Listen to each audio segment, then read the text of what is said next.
오늘 하나님께서 우리에게 주시는 말씀은 신약성경 에베소서 1장 3절, 지난주와 같은 말씀입니다. 신약 310쪽입니다.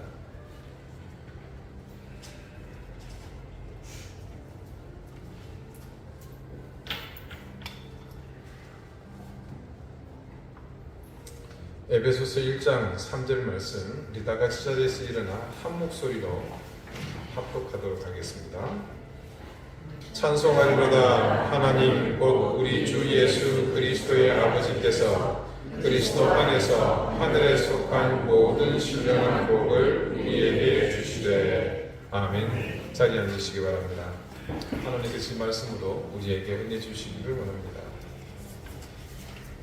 지난 주간 말씀을 준비하면서 혹시 유튜브에 좀 유명한 저명한 목사님들이 오늘 이 에베소서 1장 3절의 본문을 두고 어떤 말씀을 하셨는지 한번 검색을 해봤습니다.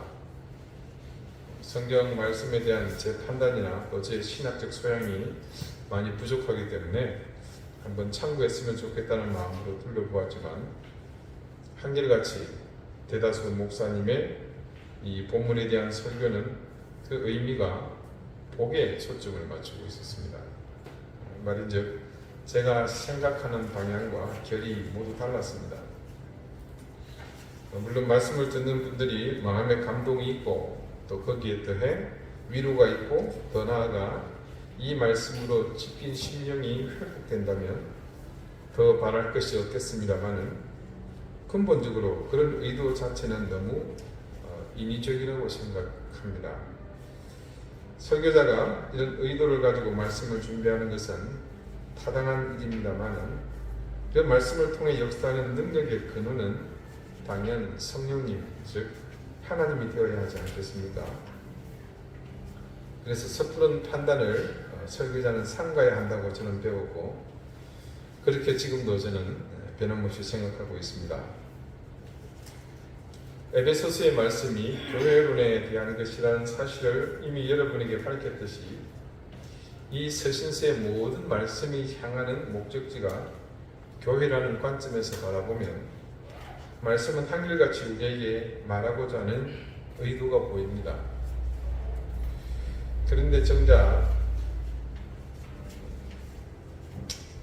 그렇다면 교회의 지도자는 당연히 올바른 교회론에 입각한 건강한 신앙을 갖도록 성도를 인도하는 것이 가장 중요한 일일 것입니다. 하지만 정작 그런 사실은 제쳐두고 문자적으로 드러난 사실만을 주제로 말씀을 전한다면 과연 바른 교회, 바른 신앙인으로 자라날 수 있을지 의구심이 들 수밖에 없습니다. 원래 오늘 본문의 제목을 처음에는 좀 길게 잡았습니다. 왜냐하면 이게 제가 전하고자 하는 핵심 메시지이기 때문에 그렇습니다. 하늘에 속한 모든 신령한 복이었습니다. 아시는 것처럼 저는 대부분 설교 제목을 본문에 있는 단어나 문장을 그대로 인용해서 붙입니다. 그렇게 하는 것이 인위적인 그런 다른 목적을 배제하는 또 하나의 방법이기 때문에 그렇습니다. 그래서 처음에는 하늘에 속한 모든 신령한 복이라고 붙였는데 아까 말씀드린 인터넷에서 설교 방송을 검색하다 보니까 같은 제목이 상당수 많이 있는 것을 알 수 있었습니다. 그래서 저는 처음에 아주 제목을 잘 잡았구나. 이 유명하신 목사님들의 제목과 제가 잡은 제목이 같으니까 뭐 대단하지는 않더라도 제법 대견한 일이지 않습니까? 그런데 설교 말씀의 내용을 들으면서 다시 제목을 보니까 여기 함정이 있다는 것을 깨달았습니다. 이 제목이 영 거슬리기 시작하는 겁니다. 특히 거슬리는 부분은 모든과 이 복이라는 두 단어였습니다. 누군가는 이 제목을 보면서 초점이 이 두 단어 모든과 복에 맞춰지겠구나. 그러면서 한편으로 드는 생각은 하늘의 속함과 신령함은 그냥 스킵할 수 있는 수식어 정도로만 보이겠다는 생각이 들었습니다. 복에 관심을 가지는 것은 현대 교회에서는 너무나 당연한 일이 되었습니다. 그래서 복에 관심을 가지는 것을 두고 왈가왈부하는 것은 의미 없는 일입니다. 그런데 복의 온전한 성경적 의미를 바로 깨닫지 못하고 가지는 관심은 도리어 문제가 될 수 있습니다. 여러 차례 말씀을 드린 바가 있습니다만은 복 그 자체는 아무런 문제가 없습니다. 그런데 그 복을 목적으로 사는 삶, 즉 기복주의는 우리의 신앙뿐 아니라 인생까지도 병들게 할 수 있습니다. 그러므로 그런 병든 신앙, 병든 인생이 각각의 교회를 이루는 교회가 과연 바르고 정직한 교회가 될 수 있겠습니까? 당연히 그럴 수 없습니다. 그래서 다시 성경적 복에 대한 정의를 먼저 살펴보도록 하겠습니다. 뭘 또 하냐 싶으시겠지만 저는 저의 기억력과 더불어 여러분의 기억력 또한 별로 신뢰하지 않습니다. 그래서 아마 제가 여러분의 담임 목사로 있는 한 이 복에 대한 성경적 개념 정의는 주기적으로 반복될 것입니다. 그것이 토시 하나 여러분이 잊어버리지 않고 기억하도록, 이것은 저의 명예를 걸고 반드시 지킬 것을 강력히 주장합니다. 이런 걸 주장합니다. 자, 새신자반 1과 하나님은 누구신가 편에서 말하는 내용입니다. 엄밀히 말하면 그 책의 내용이 아니라 성경 말씀을 정리한 내용입니다. 먼저 성경 말씀 창세기 1장 27절 28절입니다. 우리 찾아보겠습니다. 오늘은 성경을 두 군데 정도 제가 같이 봅니다. 창세기 1장 27절 28절. 펜이 있으신 분은 표를 하시면 좋을 것 같고, 펜이 없으신 분은 여러분의 눈에 있는 레이저를 강력하게 켜서 성경책에다가 눈으로 각인을 하시기 바랍니다. 27절 28절 한번 읽어보겠습니다.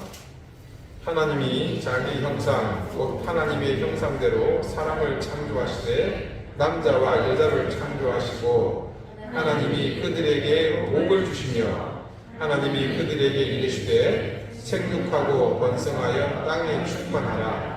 땅을 정복하라. 바다의 물고기와 하늘의 새와 땅에 움직이는 모든 생물을 다스리라 하시니라. 자, 복은 과연 무엇인가? 복을 이렇게 정의할 수 있습니다. 복이란 자기 제품에 대한 하나님의 애프터 서비스다. 여러분, 요거는 정확하게 기억나시죠? 네, 그것만 기억나셔도 참 감사합니다. 어떤 제품이든 물건을 사면 애프터 서비스를 받아야 합니다. 예, 저희도 지금 냉장고하고 이렇게 신청을 해놨는데 값 비싼 물건일수록 애프터 서비스가 철저합니다. 내가 자동차를 샀는데 그 자동차 안에 있는 작은 부품 하나, 작은, 요즘은 칩 같은 게 많죠. 그거 하나가 잘못해도 우리는 알지 못합니다. 그게 철저한 애프터 서비스 속에서만 자동차는 자동차답게 굴러갈 수 있습니다. 자, 하나님께서 우리를 창조하셨습니다. 하나님께서는 인생이 인생답게 살아갈 수 있도록 관리해 주십니다. 그게 하나님의 복입니다. 자, 우리 창세기 이번에는 5장을 보겠습니다. 5장 1절 2절 말씀입니다. 자, 제가 읽겠습니다. 여러분 눈으로 레이저를 쏘시면서 보시기 바랍니다. 이것은 아담의 계보를 적은 책이니라. 하나님이 사람을 창조하실 때에 하나님의 모양대로 지으시되 남자와 여자를 창조하셨고 그들이 창조되던 날에 하나님이 그들에게 복을 주시고 그들의 이름을 사람이라 일컬으셨더라. 자, 그 창조되던 날에 창조의 줄을 쳐보십시오. 그 다음에 복에도 줄을 쳐보십시오. 그리고 마지막 사람에도 표를 해보십시오. 자, 창조, 그 다음에 복이죠. 마지막 뭡니까? 사람. 이걸 한 줄로 연결해 봅시다. 하나님께서는 인간을 창조하시던 바로 그날, 언제요? 그날입니다. 다음 날 아닙니다. 인간에게 가장 먼저 복을 주셨습니다. 하나님의 복 속에서 보니까 뭐가 된 겁니까? 비로소 사람이 될 수 있었습니다. 어떻습니까?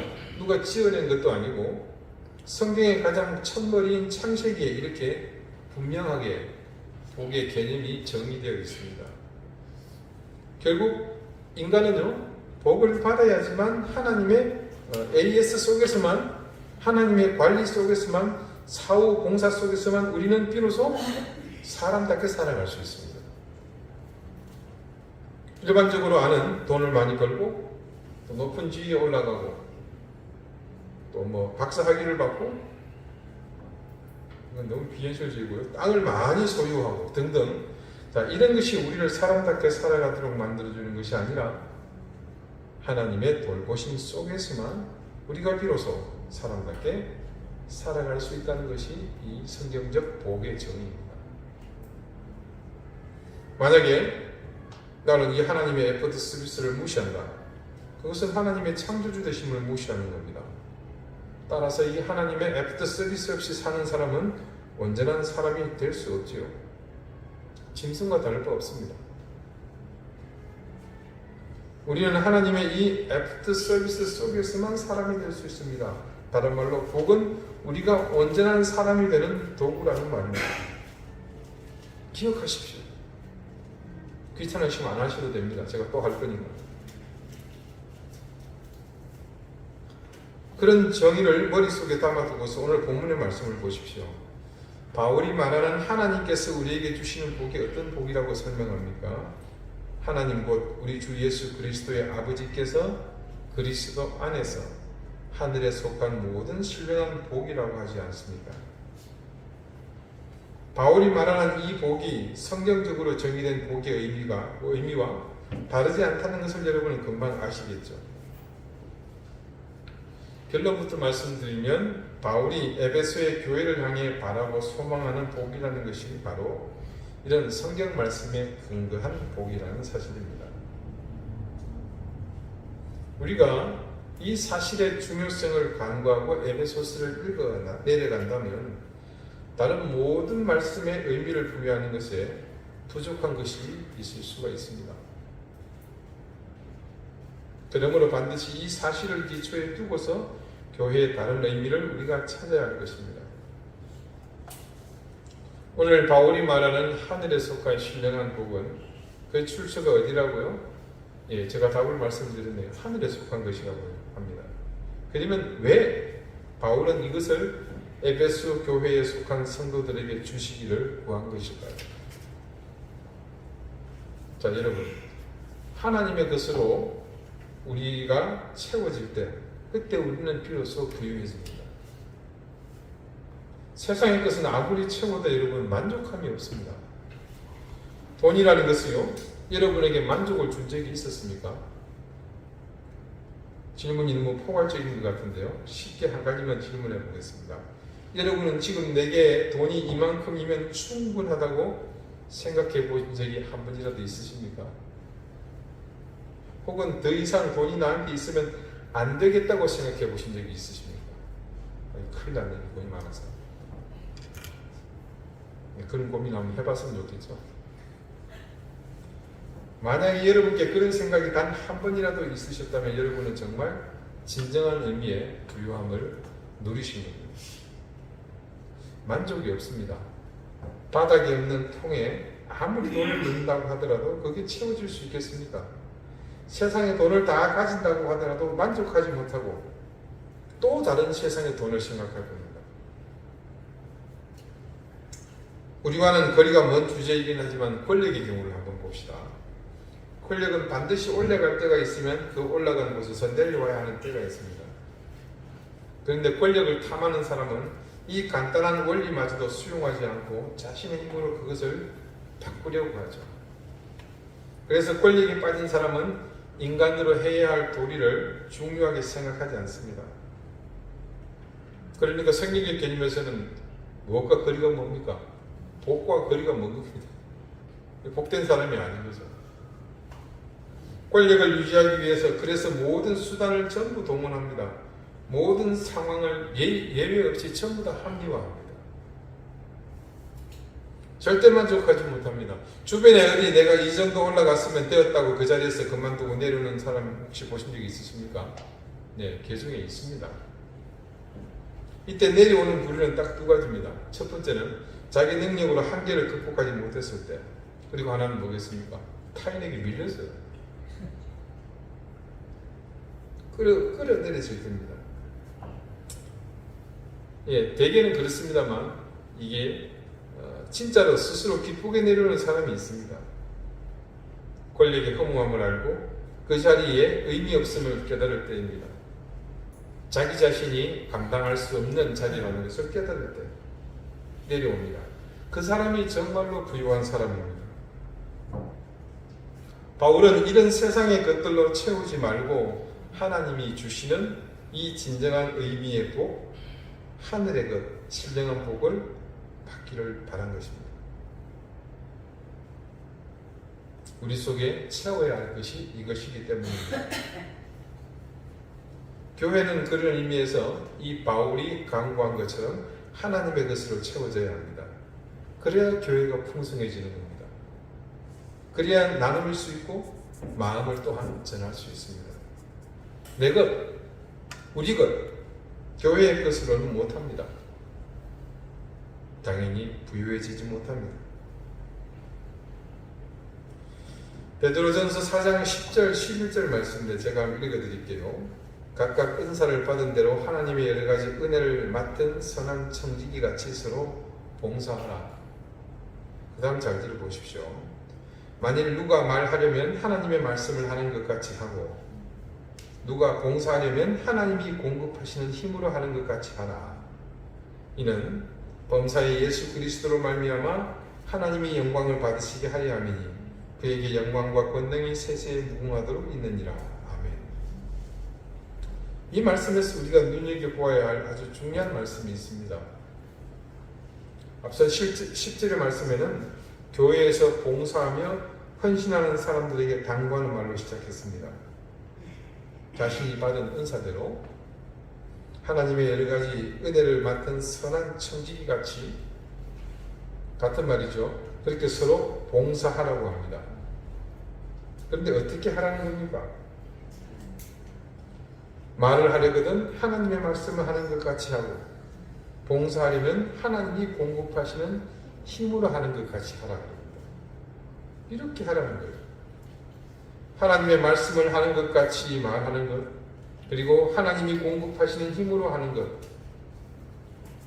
이것이 어떻게 가능하겠습니까? 그렇습니다. 바로 하늘에 속한 모든 신령한 복이 임했을 때, 그래서 그 사람 가운데 이 말씀과 공급받는 힘이 있을 때 그렇게 할 수 있다는 말입니다. 안타깝게 저는 이 말씀을 부임해서 사역하던 모든 교회에서 전해야 할 때가 있었습니다. 매번 있었습니다.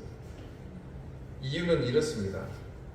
교회에서 가보면 정말로 눈에 두드러지게 열심히 봉사하시는 교인들 가운데 꼭 한 번씩 실족하는 분들이 계시더라는 겁니다.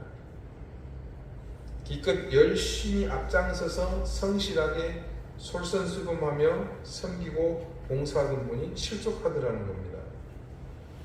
왜 그랬겠습니까? 여러분 지금 이분의 상태에 대해서 이유를 설명할 수 있으시겠죠? 사람은 누구나 예외 없이 무엇이든 그 속에 있는 것으로 모두 하는 겁니다. 내 속에 있는 열심을 가지고 일하고 봉사합니다. 내 삶 속에 있는 여유를 가지고 합니다.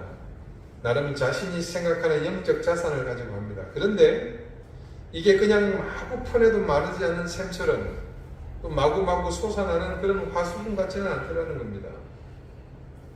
한참 하다가 보니까 그래서 요즘 말로 소위 현타가 오는 겁니다. 내가 지금 뭐 하고 있지? 심지어 뜬금없이 나는 누구인가 어디서 들은 것은 있어가지고 생전해보지도 않은 이런 질문들을 던지는 순간이 오더라는 겁니다. 단지 생각만 오는 게 아니라 자신이 하는 모든 일에 대한 회의가 밀려옵니다.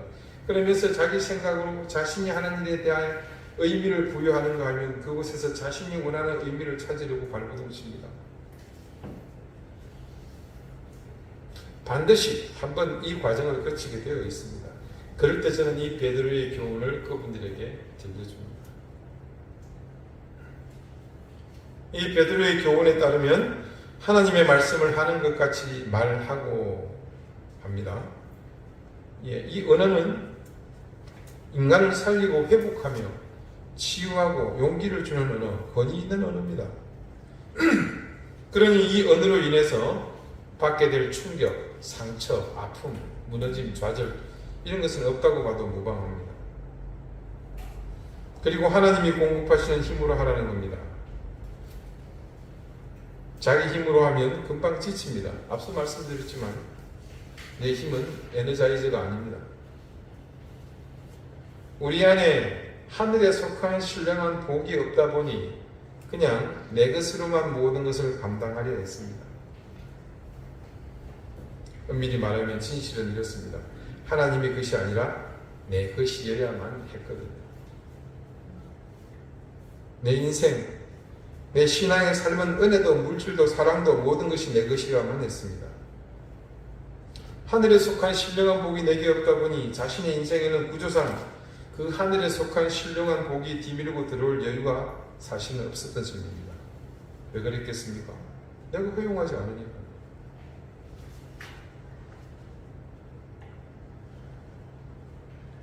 빌립보서 2장에서 바울은 한 가지 중요한 사실을 이렇게 증거합니다. 빌립보서 2장 1절에서 4절입니다.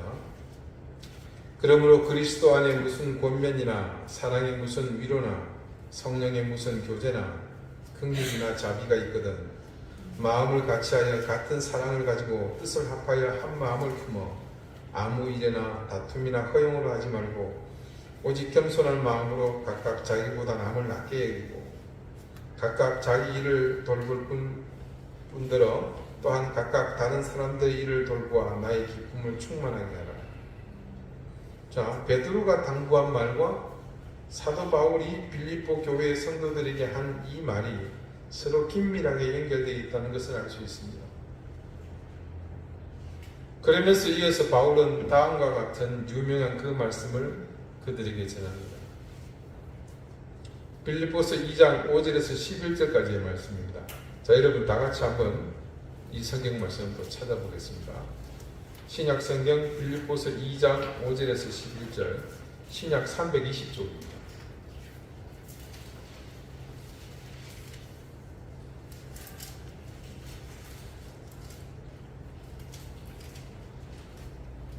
빌립보서 2장 5절에서 11절 천천히 매 문장과 매 단어마다 의미를 부여하면서 같이 읽겠습니다. 시작. 너희 안에 이 마음을 품으라. 곧 그리스도 예수의 마음이니 그는 근본 하나님의 본체시나 하나님과 동등됨을 취할 것으로 여기지 아니하시고 오히려 자기를 비워 종의 형체를 가지사 사람들과 같이 되셨고 사람의 모양으로 나타나사 자기를 낮추시고 죽기까지 복종하셨으니 곧 십자가에 죽으심이라.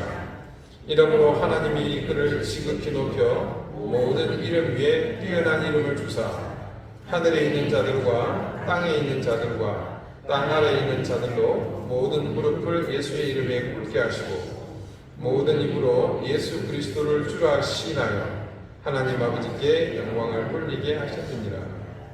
자, 결국 바울이 이 말씀을 통해 전하고자 하는 의도는 이 모든 것의 최정점에 바로 예수 그리스도의 마음에 이르게 될 때 모든 것이 완성된다는 그 사실을 말하고자 함이었습니다. 결국 하늘에 속한 신령한 복이 지향하는 바는 우리가 하나님의 자녀로 인간답게 살도록 하시는 하나님의 은혜이며 그것이 도달하고자 하는 최종의 목표는 바로 예수 그리스도를 따라 사는 그 삶에 이르는 것입니다. 이런 마음들이 모여서 또 모아서 뭐가 됩니까? 올바른 교회가 되는 겁니다. 여러분, 교회가 어떤 모습이어야 할 것인지, 어떤 교회가 되어야 할 것인지 의문을 품거나 혹은 질문을 하려 치면 다른 것에서 해답을 찾으려면 올바른 대답이 절대 나오지 않습니다. 우리 자신이 교회라는 사실을 염두에 두지 않으니 항상 다른 곳에서는 해법을 찾죠. 나를 제외하고 목사님이 문제고 장로님이 문제고 당회가 문제고 그렇잖아요. 그곳에 자기는 없습니다. 지금 바울이 빌립보서에서 그리고 오늘 이 말씀을 읽는 우리에게 이렇게 되기를 바라는 그 모습이 바로 신실한 그리스도인, 나아가 신실한 교회의 모습이지 않겠습니까? 우리 이등교회 성도 여러분, 올바른 교회에는 무엇이 가득해야겠습니까? 네, 그렇습니다. 하늘에 속한 신령한 복이 가득해야 합니다. 그렇게 하늘에 속한 신령한 복이 가득하니 그 교회에서 무엇이 흘러나오겠습니까? 당연히 하늘에 속한 그 신령한 복이 흘러나오는 겁니다. 지금껏 모두가 염려하는 교회의 문제는 다른 것에 있는 것이 아니라 그 속에 정직하고 올바른 것이 없었기 때문에 다른 것들로 채워진 정체불명의 것들이 세상으로 흘러나왔기 때문입니다. 자, 생각해 봅시다. 우리에게 있는 것으로 주는 겁니다. 없는데 줄 수는 없는 노릇이거든요. 그렇다면 이제껏 우리는 이웃을 향해, 세상을 향해 무엇을 주었겠습니까? 자, 이 질문에 대한 대답은 충분히 결과가 나왔죠. 올바른 것을 주지 않았기에 세상에서 교회는 그 입지가 좁아졌습니다. 정직한 것을 주지 않았기 때문에 비난을 받고 외면당하는 겁니다. 우리에게 하늘에 속한 신령한 복이 가득했다면 지금쯤 우리의 교회는 세상에서 가장 신뢰받는 곳이 되었을 뿐만 아니라 우리가 흘려보낸 하늘에 속한 신령한 복으로 모두가 사람다운 삶을 사는 이 하나님의 복이 완성되는 복된 그런 놀라운 일이 일어났을 겁니다. 그래서 이제 우리가 해야 할 일은 명백해졌습니다. 제일 먼저 우리 가운데 있는 하늘에 속하지 않은 신령하지 않은 것들을 모두 버리십시오. 우리 욕심껏 채우려고 했던 모든 것에 미련을 두지 마시고 다 버리십시오. 그리고 그렇게 신령하지 않고 하늘에 속하지 않은 것들을 버리고 난 빈자리를 이제 하늘에 속한 신령한 것들로 채워나가십시오.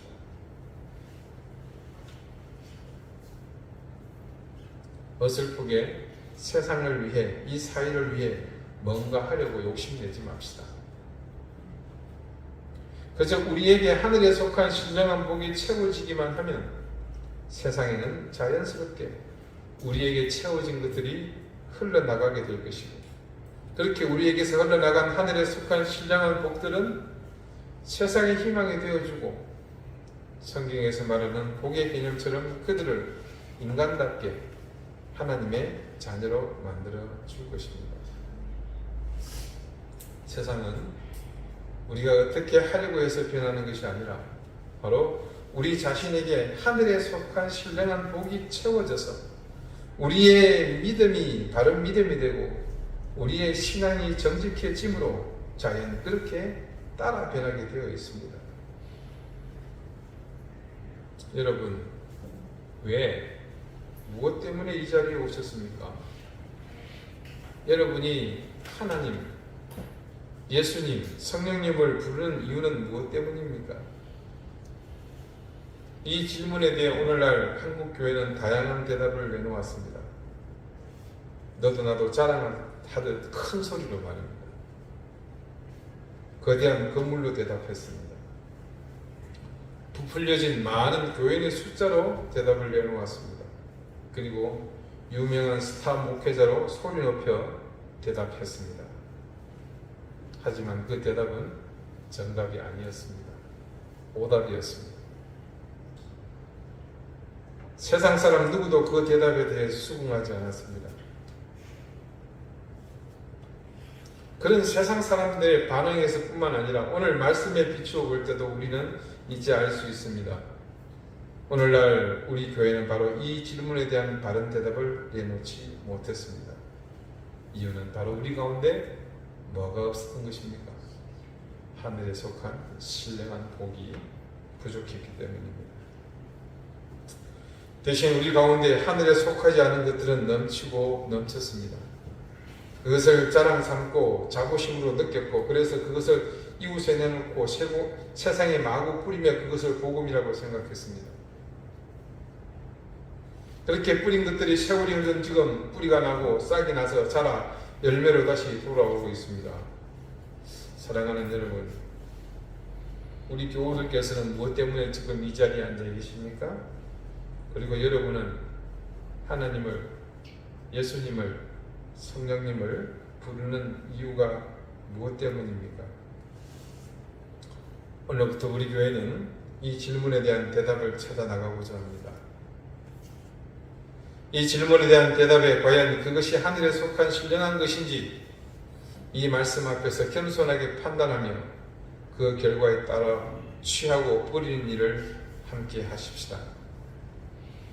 여러분, 개인도 마찬가지입니다. 내가 교회라는 생각에 이견이 없으시다면 이 한 주간 여러분의 신앙이라는 그 실체에 무엇이 들어있는지 정직하게 살펴보십시오. 그 가운데 여러분이 가장 비중 있게 생각하는 것이 과연 하늘에 속한 신령한 것인지 아니면 내가 바라고 소망하는 욕망의 산물인지 구분하십시오. 그리고 그 결과에 따라 결단 있는 선택을 하시기를 바랍니다. 그것이 바로 여러분을 하나님 앞에 온전히 살리고 세우는 길입니다. 또한 그것이 교회된 여러분을 바르게 세우는 길이며 나아가 우리 교회가 하나님 마음에 합한 교회가 되는 길입니다. 기도드리시겠습니다. 하나님, 우리가 바른 교회 되기 원합니다. 그래서 이제는 우리가 원하고 소망하던 욕망들을 가득 채우는 교회가 아니라 하늘에 속한 신령한 참된 복을 구하고 채우는 교회가 되겠습니다. 이제껏 우리의 자랑으로 여기던 것들을 바울이 고백했던 것처럼 배설물로 여기는 믿음의 결단을 하게 해주십시오. 세상을 염려하고 선도하려는 섣부른 시도보다는 우리 가운데 이 하늘에 속한 신령한 복을 먼저 채우는 그 일부터 해나가게 해주십시오. 그래서 우리 속에 채워진 하늘에 속한 신령한 복이 우리를 온전히 덮고 흘러넘쳐 우리의 이웃으로 제주 땅으로 그리고 세상의 교회들을 통해 온 세상 가운데 가득 채워나가게 해주십시오. 예수 그리스도 이름으로 기도드립니다. 아멘.